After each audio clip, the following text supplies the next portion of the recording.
Perdón, porque no tenía ni idea de que girando la rueda durante una grabación se cortara el vídeo. No lo sabía. Pero sí me doy cuenta de que he grabado un montón de vídeos con, con el programa peor de los posibles para grabar en un internet. Bueno, no del todo, porque creo recordar que era el programa que usé para fotografiar dentro de museos, sin que salte el flash. Y bueno, sí, quizá ese interior poco iluminado comparta algo de esas características y en un trípode, pues sí, vaya bien, pero me parece que no pocos vídeos estaban borrosos o por debajo de la calidad. Bien, bueno, ahora estoy en el programa adecuado. Y decía, ¿no? Es que muchas veces cita una película simplemente para hacer un juego de palabras, lo cual me parece infernal, me parece absolutamente vicioso. Pero, con todo lo mal que he hablado de Cabrera Infante, debo decir que en estos días, cuando ha habido un escándalo político parecido al de Mónica Lewinsky, con otro aire, naturalmente, que ha sido el escándalo de Íñigo Errejón, pues no he podido dejar de pensar en una de las entrevistas, no sé si fue solo, creo que fue por Solo Humo y también por Cine, y creo que fue también por Cine o Sardina, no estoy muy seguro, o a lo mejor no son libros muy alejados en el tiempo y... Bueno, en todo caso, con el escándalo de Errejón no he podido dejar de pensar en la entrevista a Cabrera Infante, que contaba un viaje a Australia, contaba su viaje de escritor, estos viajes que hacen los escritores invitados por diferentes razones a Australia. Y contaba su experiencia con un canguro. Nos habían llevado a un lugar donde había canguros, como qué sorpresa, ¿verdad? Chistes de Mónica Lewinsky con Cabrera Infante hablando de puros. Bueno, había canguros, puros, canguros, qué horror, alejémonos de las aliteraciones. Y un canguro se le quedó mirando. Él decía, bueno, quizá fue por mi aspecto de aborigen australiano. El caso es que a aquel canguro le llamé la atención. Yo en un principio no le devolví la mirada, pero vi que me estaba mirando. El canguro volvió a mirarme. Y al cabo del rato se acercó y sacó un pene larguísimo como un tirabuzón. En fin, en suma, Cabrera Infante contó de una manera muy alejada de los juegos de palabras y calambures cómo lo intentó violar un canguro con muchísima gracia y sensatez. Y claro, yo no pude dejar de pensar en los testimonios de las acosadas por Íñigo Errejón dando relatos semejantes, ¿verdad? Y entonces Errejón sacó un pene larguísimo como un tirabuzón. No podía quitarme de la cabeza esa idea, esa imagen, y pensé que realmente, a pesar de sus innumerables y desde luego incontestables defectos, me hace falta tener a Cabrera Infante, porque debajo de esa capa de estos barroquismos y estos juegos de palabras, muchas veces tiene cosas interesantes que decir, muy interesantes. Y entonces, bueno, quizá no tanto pensándolo, sino más bien por casualidad, o sea, tuve este pensamiento y al mismo tiempo la oportunidad, ¿verdad? Como en el crimen, hay que tener el... ¿Cómo se llama? Motivo en términos jurídicos. Bueno, sí, hay que tener el motivo, la oportunidad, no recuerdo cómo se dice motivo. Bueno, pues me he hecho con esto. Infantería, Guillermo Cabrera Infante. Compilación, selección de textos e introducción de Nivia Montenegro y Enrico Mario Santí. En el fondo de cultura económica, que siempre se ha dicho, si en un principio querían hacerla de cultura ecuménica, pero eso no tenía tirón. Bueno, da igual, en todo caso. Está en el fondo, Infantería. Esta antología, que era exactamente lo que yo necesitaba, porque a mí me parece un escritor interesante, pero cuando se pone con sus juegos y sus... o sea, no me parece interesante tener toda... no sé si esto se puede publicar. No me parece interesante tener todos sus juegos barroquistas que al fin y al cabo empalagan y muchas veces me dan algo de vergüenza ajena. Algunas veces son acertados y buenos, claro, pero para sacar una verdad en limpio, menester son muchas pruebas y repruebas, que diría nuestro Cervantes. Pues una antología me parece perfecto, me parece lo ideal. ¿Qué contiene esto? Bueno, de entrada, ¿de qué año es? Aquí vemos sus famosísimas gafas. Es un escritor con una imagen muy reconocible, lo cual siempre es una cosa buena para los escritores. Está publicado en Ciudad de México, que entonces no sé si se llamaría... Sí, México, Distrito Federal, en 1999. Está publicada en 1999 y esta es la primera edición. ¿Y qué contiene? Pues vamos a ver. Contiene mucho, contiene incluso cosas que son muy difíciles de encontrar si uno se pone a comprar todos los libros de Cabrera Infante. Digamos que me parece algo inmejorable. Además son, sin contar el índice, son 1097 páginas. O sea, para no gustarme tanto Cabrera Infante, aquí tengo, vamos, de sobra. Contiene extractos de Así en la paz como en la guerra, de 1960, capítulo primero, el capítulo 70, el 10, bueno, en fin. Un oficio del siglo XX, las críticas de Caín, que era como firmaba sus críticas cinematográficas. Y bueno, aquí tengo que decir que esto sí que me interesa de manera plena, sus críticas cinematográficas, y sí que me he hecho con el libro entero. Es su colección de críticas de 1954 a 1960, publicadas en 1963. Y aquí tengo la edición de El País Aguilar, que es este... Claro, bueno, al final quizá el notar lo que era... Por supuesto El País, el Grupo Prisa, Canal Plus en España, todo estaba ligado. Bueno, pues en aquel tiempo se editaba estos autores anticastristas. Aquí tenemos un retrato de Cabrera Infante sin las gafas, que luego se convierten, ya vemos, en marca personal, sin las gafas, por el gran cineasta, el gran cinematógrafo Néstor Almendros, del que vamos a hablar en muy poco. No lo tenía previsto, pero como lo tengo aquí al lado, pues sí, después de esto hablaré de Néstor Almendros. Viene aquí la lista de... Bueno, viene aquí la lista de películas citadas, porque claro, en cada crítica habla de otras películas, así que el que quiera conocer su opinión sobre alguna obra, a lo mejor tiene que irse a la crítica de otra película. Bien, pues esto merece la pena tenerlo, aunque ya lo digo que muchísimas veces de una película habla para hacer un juego de palabras. Vamos a poner algún ejemplo. No, aquí no vienen las páginas, ¿eh? Aquí está. El índice general. Pues vamos a ver qué podemos... Sergei... O sea, lo primero que pillo. Sergei Bondarchuk, página 336, que es un autor que a mí me parece aburridísimo. ¿Qué es esto?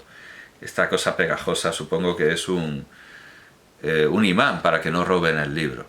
Supongo, no lo sé. Bueno, 336. O sea, vamos, lo primero que pillo y que me puede interesar su opinión, porque es un autor que se pierde en formalismos, es un autor que puede perfectamente compartir las acusaciones que le he hecho a Cabrera Infante. He dicho 336, yo aquí está. Y sin embargo,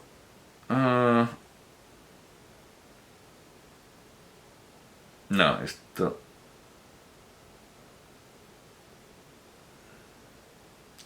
Hay quien apuesta... No. Habla de versiones de Otelo.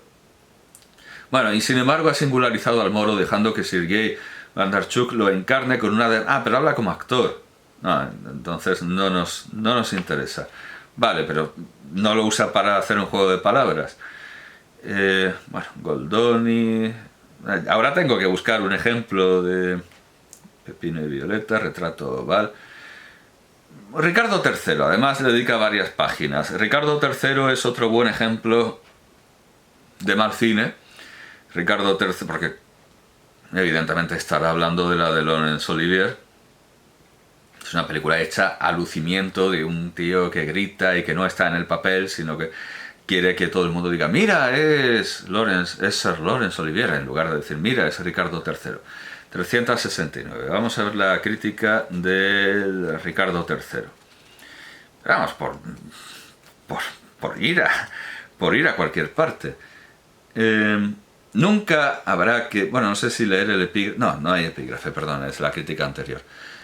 Nunca habrá que agradecer bastante a los snobs su interés por el cine artístico, o si seguimos a Köstler, su interés por el arte en general, ya que han permitido que la vanguardia penetrara las filas de los filisteos y plantara el pendón de un cine siempre mejor, aunque esta declaración no esté muy lejos del alma de Hollywood. Las películas son mejores que nunca. Pero esta misma turba emocionada ha llevado al cine a algunos de sus callejones ciegos. Por ejemplo, el cine inglés, cuya más excelsa gloria es la traslación de Shakespeare. ¿A quién se le ocurrió que este poeta alucinado, este mago de la palabra, este retórico prerromántico era ideal para el cine? Cada lustro.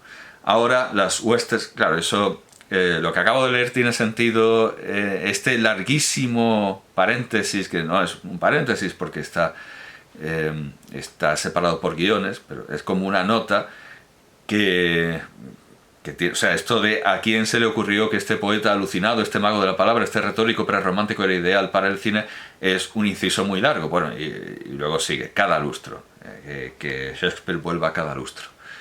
Ahora las huestes snobs conducen a Ricardo III. No que yo acuse al admirado Ryan Leal de snob, porque sé que su interés en Ricardo III es su interés en Shakespeare. Su interés en el teatro, eso lo condujo a su entusiasmo por el film, que es más bien un entusiasmo por el old vic, por una forma tradicional, y por el actor que es su culminación actual, Laurence Olivier. Pero no puedo aceptar su regocijo porque Shakespeare sea el mejor argumentista para los ingleses. Y ahora viene una cita. Después de todo, ese es el pecado capital del cine inglés, que un autor dramático que vivió hace 500 años y escribía para el teatro con una fuerza verbal solo pareja al fuego que transmitía a sus personajes, resulte el autor más actual para Rank Bacon and Company. No demuestra más que la potente vejez del cine de Inglaterra. Ricardo III es una furiosa diatriba contra el último de los Plantagenets y fruto de la juventud de Shakespeare. Mal planeada y escrita, sin siquiera la belleza de algunos de los parlamentos de Enrique V y muy lejos de la perfección de Ricardo II, la mejor de sus creaciones dramáticas, y aquí anota, Caín, que es, bueno, entonces, Caín debió querer decir históricas, in slipus Freudiane credo. Es una nota de Cabrera Infante a Caín, que es él también, pero en el pasado. Lo que no entiendo es por qué hay unas comillas españolas o francesas, bueno, en realidad francesas, al principio. Bueno, claro, digamos, yo qué sé. No sé por qué esto va entre comillas.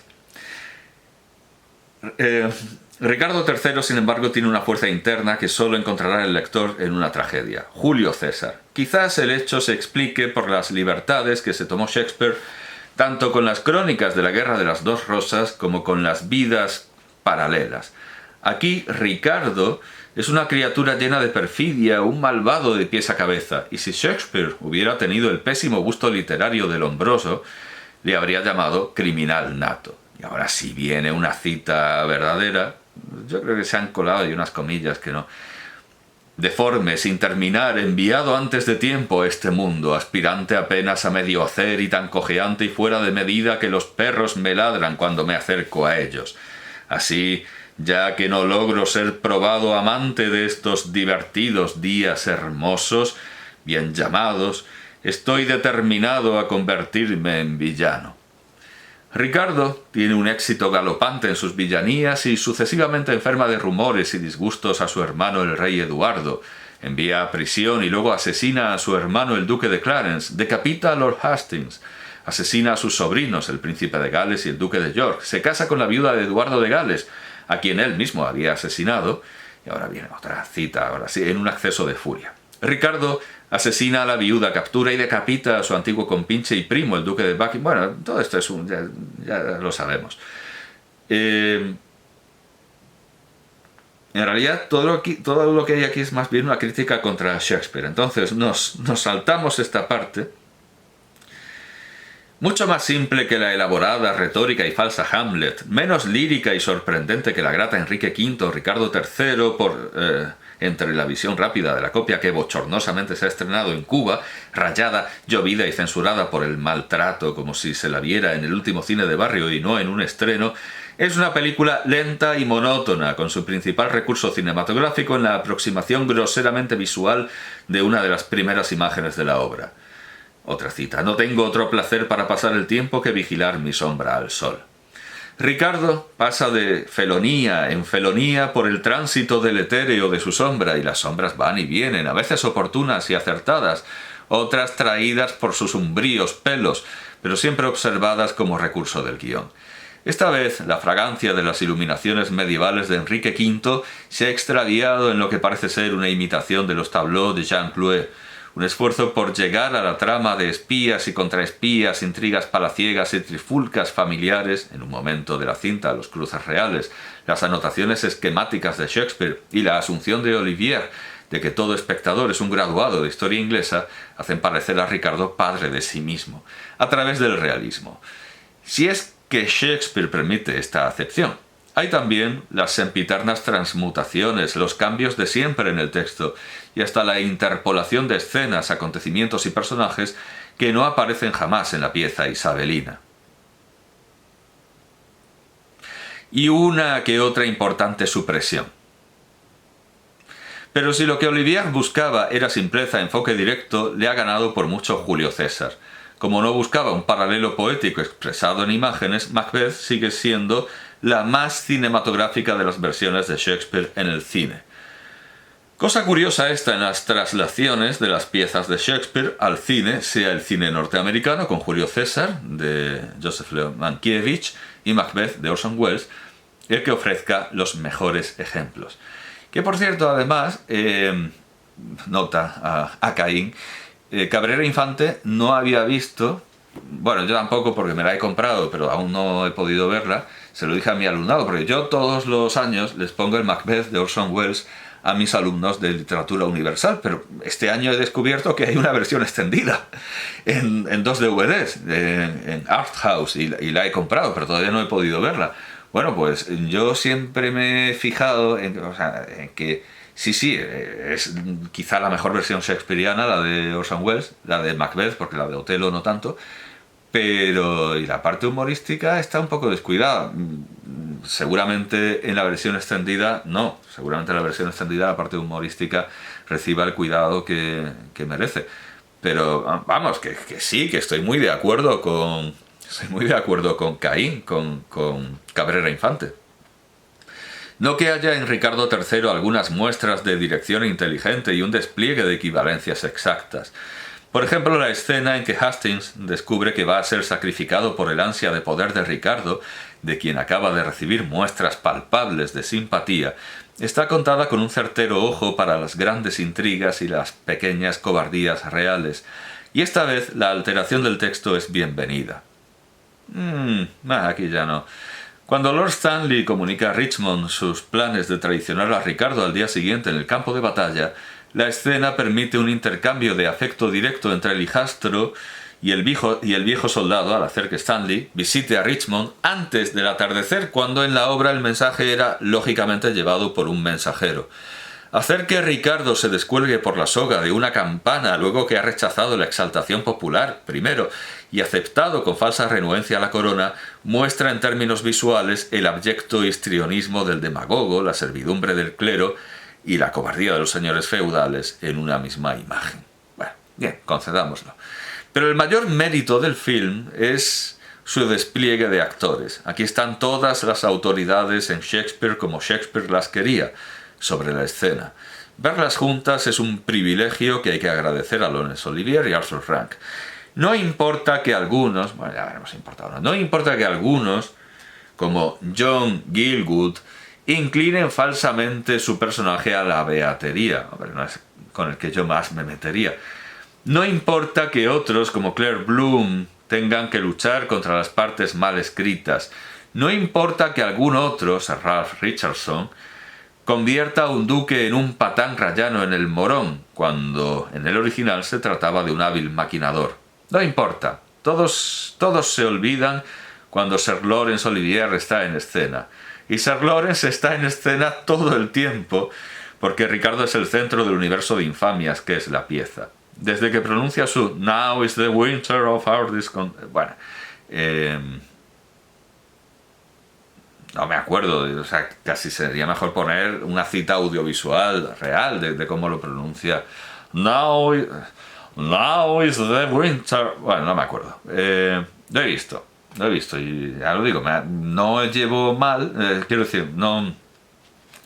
Lo he visto y no llevo bien, y no llevo tan bien como Cabrera Infante, lo de las supresiones y las morcillas. O sea, ahí mete, precisamente en ese parlamento, mete cosas de las obras anteriores para poder gritar lo de la hacha sangrienta. No, hombre, ¿dónde vas, muchacho? Pero bueno, aquí Cabrera Infante es bastante condescendiente y bastante contemporizador. Hasta que grita "My kingdom for horse" y levanta la espada entre los dedos deformes. Su trabajo es punto menos que magistral y su Ricardo III es una de las más brillantes, coherentes y divertidas concepciones de un malvado que ha conocido el teatro. Esta vez ha hecho olvidar al falso Douglas Fairbanksesco Hamlet y le ha prestado más veracidad a este rey que al otro Plantagenet, Enrique V. Pocas veces ha visto el cine una actuación tan lúcida, tan completa y tan teatral. Ella sola vale el precio de la entrada y si se pudiera aislarla de los defectos y las fallas que los demás llevan a Ricardo III, esta sería una obra maestra del teatro puesto en pantalla. Pero con toda la cornucopia de dicción, precisión psicológica, concepción del personaje, movimiento en escena, no puedo menos que recordar que los largos monólogos, las tiradas frente al espectador, los susurrantes apartes, apenas tienen que ver con el cine. Y ante el barroco discurso de Sir Laurence Olivier, declarar que prefiero el porco Yelp de Gary Cooper. Esto es del 13 de noviembre de 1959. Bueno, pues sí, efectivamente hemos encontrado exactamente lo que buscábamos, críticas que también se le podrían aplicar a él, porque acusa a Laurence Olivier de barroquismo y de que obras menos elaboradas y preparadas pero con más sentido popular pueden ser mejores. Bien, pues no es irónico. Bien, esto es un oficio del siglo XX. Ya ha quedado claro que son críticas en las que aún no usa tanto los juegos de palabras y desde luego son profundas, son buenos análisis. Aquí hemos visto una buena comparación entre el texto dramático original y su versión cinematográfica. Luego todo esto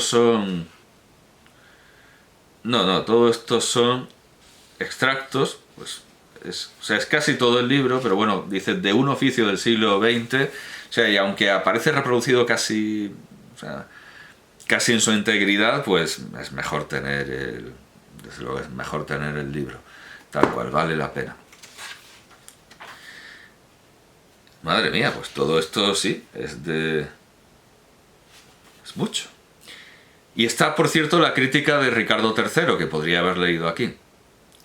Bueno, segunda parte. Tenemos, lo llama el texto, pero bueno, evidentemente aquí estamos. O sea, primera parte, la isla. Segunda parte del texto, es una división completamente arbitraria. Pero bueno, aquí tenemos unos extractos de de Tres tristes tigres de 1967, cuando tomaba Retruéca, no sé, juegos que ni siquiera eran suyos, que eran... Pero bueno, ya se justificaba, ¿verdad? Hemos dicho que otras obras populares menos barrocas pueden tener más valor, pues él nos está respondiendo diciendo, bueno, esto de Tres tristes tigres también es popular. Bueno, pues unos fragmentos de Tres tristes tigres, pero no el libro entero. Fragmentos de O, de 1975, de 1976, fragmentos del libro Exorcismos de Estío o Exorcismos de Estilo, porque usa esto que yo abomino y me repugna profundísimamente, que es esto de un juego de palabras con corchetes o paréntesis o barras. Odio esto, odio que se usen dos palabras de manera simultánea simplemente porque se parecen. Me parece algo digno de perder la condición de escritor. Si tú eliges una palabra, quédate con ella. No intentes simultanearla, sobreimpresionarla, no intentes fundirla con otra porque se parezca, elígela. Y si dos palabras con significado afín tienen también un sonido afín, aprovéchalo de otra manera, pero no de una manera tan infame y tan vaga. ¡Qué horror! Bueno, esto es crítica, esto es un libro de crítica. Habla de... O sea, los fragmentos que tenemos aquí pues tratan Hamlet de Shakespeare, El conde de Lautréamont, Sueño y verdad del doctor. Venga, vamos a ver. 449. Sueño y verdad. Porque también es otro autor. Y además es breve.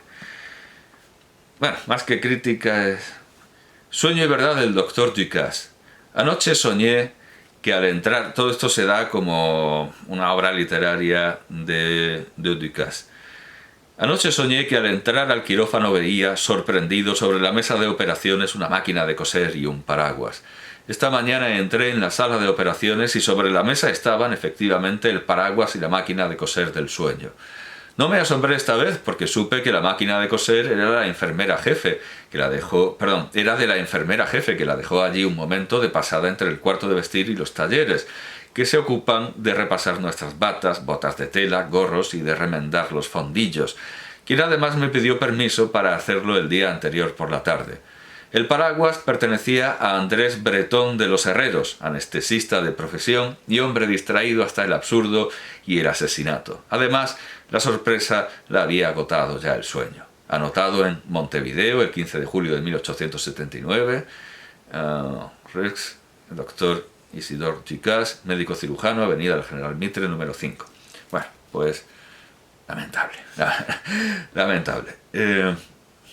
Andrés Bretón de los Herreros. Por Dios, es que es como lo de La Habana para un infante difunto. Eso de Andrés Bretón de los Herreros es como para que devuelva el carnet de periodistas, de literatos si existiera, bueno, iba a decir que afortunadamente no existe. Claro que existe, está el Pen Club y...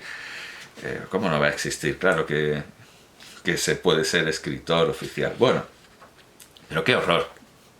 O sea, esto es para mí, esto de exorcismos de estilo es de lo peor vamos, con diferencia, de lo peor de Cabrera Infante. Y hay una selección bastante larga. Bueno, luego tenemos una selección de Arcadia todas las noches, que aquí he sido un poco pringado, porque de Arcadia todas las noches se reproduce su ensayo sobre Orson Welles, un genio demasiado frecuente, y sobre Hitchcock, el vacilo de Hitchcock. Y digo, no, hombre, pues lo que haya escrito Cabrera Infante sobre cine sí me interesa, entonces me voy a hacer con Arcadia todas las noches, aquí lo tengo. Guillermo Cabrera Infante, Arcadia todas las noches, grandes autores, Biblioteca de Literatura Universal de El Periódico, pagado por Renfe. Me inspira mucha curiosidad saber cuáles serían los otros autores inmortales. Bueno, Pues he sido un pringado porque esto solo tiene 3 ensayos, que es el de Wells, el de Hitchcock y el tercero sobre